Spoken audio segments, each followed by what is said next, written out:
Hello students. तो आज के सेशन को हम स्टार्ट करते हैं। लास्ट सेशन में हमने सेट 1 822 AV हाई स्कूल गणित 2019 सॉल्व कर रहे हैं। उसमें हमने मल्टीपल चॉइस क्वेश्चन सॉल्व किए हुए हैं। सेकंड नंबर से आज हम स्टार्ट करने वाले हैं। इससे पहले हम आपको एक नवाज देवबंदी की एक गज़ल सुनाते हैं। उम्मीद है कि आपको पसंद आई और इससे आपको कुछ सीख मिलने वाली, इस पर हम थोड़ी सी आपसे डिस्कशन भी करेंगे। तो स्टार्ट करते हैं। मंजिल पे ना पहुँचे उसे रास्ता नहीं कहते, मंजिल पे ना पहुँचे उसे रास्ता नहीं कहते, दो चार कदम चलने को चलना नहीं कहते। मंजिल पे ना पहुँचे उसे रास्ता नहीं कहते, दो चार कदम चलने को चलना नहीं कहते। एक हम हैं कि गैरों को भी कह देते हैं अपना, एक हम हैं कि गैरों को भी कह देते हैं अपना, एक तुम हो कि अपनों को भी अपना नहीं कहते। उम्मीद करते हैं कि मज़ा आया होगा आपको। दो चार लाइनें और आपको मैं सुनाता हूँ। कम हिम्मती खतरा है समंदर के सफ़र में, कम हिम्मती खतरा है समंदर के सफ़र में, तूफ़ान को हम दोस्तों खतरा नहीं कहते। कम हिम्मती खतरा है समंदर के सफ़र में, तूफ़ान को हम दोस्तों खतरा नहीं कहते।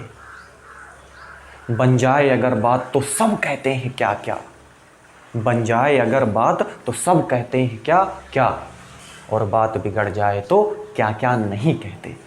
उम्मीद है कि आपको ये जितनी भी लाइन मैंने आपको सुनाई है मज़ा आ गया होगा। इससे लास्ट लाइन का मैं थोड़ा सा आपको इसके बारे में आपको बता दूं ताकि इसका मीनिंग, अर्थ आप इसका समझ सको। लास्ट लाइन में हमने ये बोला कि बन जाए अगर बात तो सब कहते हैं क्या क्या, है ना। मैं आपसे इसको रिलेट करके बताता हूँ, है ना, आपकी लाइफ में कैसे आपसे रिलेटेड है। मान लेते हैं कि आपको सक्सेस मिल जाती है। आप मेरे डिस्कशन को आप चारों तरफ से लेकर के एक जगह पे निचोड़ोगे तो उसका मूल क्या है? उसका मूल यही है कि ओवरऑल आपको सक्सेस जानी चाहिए, आपको सक्सेस मिलनी चाहिए, है ना। कोई भी हो, ठीक है। उसका अगर मोटिव क्या होता है, लास्ट में आप उसको निचोड़, कंक्लूजन जिसको बोलते हैं ना, वो निचोड़ आकर के आ जाता है कि आपकी सफलता कैसे हो, आप कैसे आप सफल हो। आप देखिए, सफलता जब इंसान को मिलती है तो वो खुशी बयान नहीं की जा सकती, है ना, कि मेरा सिलेक्शन हो गया। ये शब्द जो है या ये जो सेंटेंस है, ये शब्दों में नहीं आप इसको बयां कर सकते। लोगों को इतनी खुशी होती है कोई अगर सक्सेस हो जाता है ना। चाहे वो जिस स्कूल में भी आप पढ़ाई करते हो, उस पूरा प्रबंधन, पूरी समिति, पूरा समाज इससे आपसे खुश हो जाता है केवल आपकी एकमात्र सफलता से। देखो कितने लोग आपसे जुड़े हुए हैं, आपके माँ बाप के भी सपने हैं, आपके स्कूल के भी सपने हैं, आपका समाज भी इससे, आपके समाज भी चाहता है कि आप आगे निकलें, सक्सेस हासिल करें, है ना। हम भी मान लेते किसी गांव में कोई DM या SDM बन जाए तो पूरे गांव को खुशी होगी इससे। हो सकता है कि कुछ लोग ऐसे हों जो आपसे ना बनती हो या आपके यहाँ से बात ना बनती हो, वो नाराज़ होंगे, लेकिन अप्रॉक्सीमेटली लगभग लोग आपसे खुशी होंगे, है ना। वो तो रेयर है, एक्सेप्शंस जिसको बोलते हैं, अपवाद तो हर जगह होते ही, है ना। तो अपवाद को आपको छोड़ करके बाकी सबको खुशी मिलती है आपसे। तो देखिए, ये सफलता की जो खुशी है वो शब्दों में नहीं आप इसको बयां कर सकते। सोचो कि छोटा सा वर्ड है, आज मैं सफल हो गया, मेरा सिलेक्शन हो गया, क्या गजब का सेंटेंस है ना। ऐसे अगर कोई बोल दे तो फिर उसका बात ही कुछ और है। इसको आप शब्द में इसको आप नहीं बयां कर सकते। एक्चुअल में सफलता इंसान को खुशी से भर देती है, एकदम से फूले नहीं समाता इंसान को। आप एक्चुअल में अगर आप ऐसे आप बोलो तो लास्ट लाइन को मैं आपसे जोड़ता हूँ। मैंने कहा बन जाए अगर बात तो सब कहते हैं क्या क्या। मान लेते हैं कि आप अपने एग्ज़ाम में सफल हो जाते हैं, आपका सिलेक्शन, मान लेते हैं किसी एग्ज़ाम में आपका सिलेक्शन हो गया, है ना। आप मान लेते हैं कि आप कांस्टेबल बन गए, सब इंस्पेक्टर बन गए, कुछ मान लेते हैं आप बन गए, तो सभी लोग आपको बधाई देंगे। सभी आपको बधाई देंगे कि नहीं देंगे? कॉन्ग्रेचुलेशन, मैनी कॉन्ग्रेचुलेशन, है ना। यही आपसे उम्मीद थी कि आप निश्चित ही सफल होंगे। आपने इतनी मेहनत करी है, उसका रिज़ल्ट तो वैसे भी आपका सक्सेस वाला ही होगा। तमाम तरह की आपको लोग कहेंगे, यहाँ बहुत फला आदमी का लड़का था, बहुत मेहनती लड़का था और निरंतर वो पढ़ाई भी कर रहा था, तो क्यों ना सफल हो, बिल्कुल सफल होगा। लोग आपको अप्रिसिएट करेंगे, उस स्थिति में आपको बहुत अप्रिसिएट करेंगे। लेकिन वही सेकंड अगर उसका पहलू उठा करके देखो तो, और बात अगर बिगड़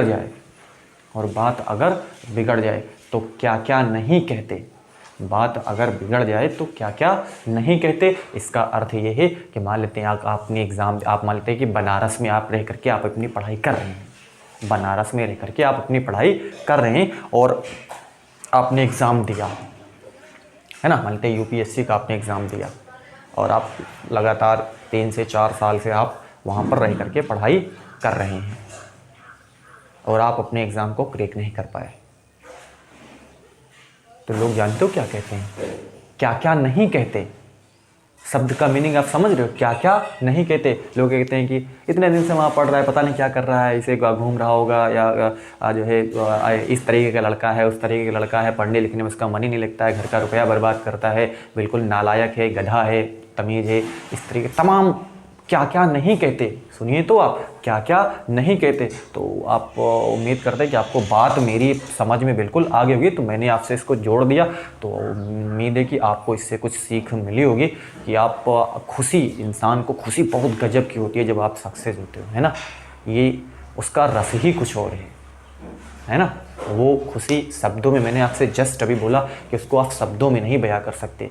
और आप पढ़िए, निरंतर पढ़िए, क्योंकि आप जब बाहर निकलोगे तो हर कोई पढ़ाई कर रहा है, एक आप ही होंगे जो ऐसे केवल बैठे होंगे, पढ़ाई नहीं कर रहे होंगे, रात के समय सो रहे होंगे। लेकिन आप जैसे यहाँ से थोड़ा सा हटोगे, आप अभी आप अपने घर पे हो या आसपास के इलाके में केवल हो, जैसे आप थोड़ा सा दूर होगे आपको लगेगा कि हर आदमी पढ़ाई कर रहा है। देखो हर कोई बैग टांगे या लगातार हर आदमी पढ़ाई कर रहा है ना।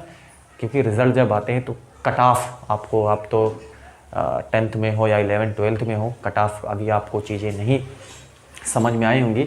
लेकिन कट ऑफ का मीनिंग ये होता है कि इतना अंक आपको चाहिए उस एग्ज़ाम में, इतना अंक आपको चाहिए, उसी को हम कट ऑफ बोलते हैं, है ना। कि फला पेपर में इतनी कट ऑफ गई है। उम्मीद है कि आपको चीज़ें पता चल गई होंगी कि इस पेपर में इतनी कट ऑफ गई है, इसका मतलब इतना अंक अगर आप पा जाते हो तो आपका सिलेक्शन हो जाएगा।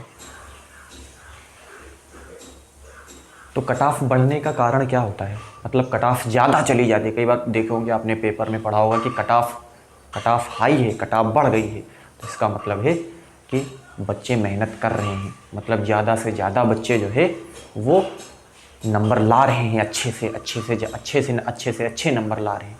कहीं आप पीछे न रह जाओ, आप भी दिल से पढ़िए, रात को सोइए ना, पढ़िए निरंतर। हाँ सोइए, सोने का समय आपको आएगा, लेकिन इस एज में अगर आपने मेहनत कर ली तो आप आगे सोइए। इस एज में आप 2 से 3 साल कड़ी मेहनत कर करके एग्ज़ाम को आप क्रैक कर दीजिए, उसके बाद में आप मौज मारिए, सोइए, खूब सोइए, आराम से सोइए। लेकिन इस एज में आप अपने आप को झकझोर दीजिए एकदम से, क्योंकि आने वाली जो ज़िंदगी है, जो आने वाला आपका भविष्य है, उसको अगर आप सिक्योर करना चाहते हो, उसको आप अच्छे से अगर जीना चाहते हो, तो इस समय अपने आप को तपस्या भी बनना पड़ेगा। आपको झकझोर अपने आप को पूरी ताकत झोंक देनी पड़ेगी उसको अचीव करने के लिए। बाद में आप आराम से सोइए, नो प्रॉब्लम। उम्मीद है कि आपको डिस्कशन से मज़ा आया होगा, इसको आपने सुना होगा तो आपको अच्छा लगेगा। तो स्टार्ट करते हैं हम सेशन को। सेशंस आ ही रहे हैं, बस आप निरंतर अपनी पढ़ाई, कंटिन्यूअस अपनी पढ़ाई करते रहिए, कंसिस्टेंसी बनाए रखिए, है ना। चलिए।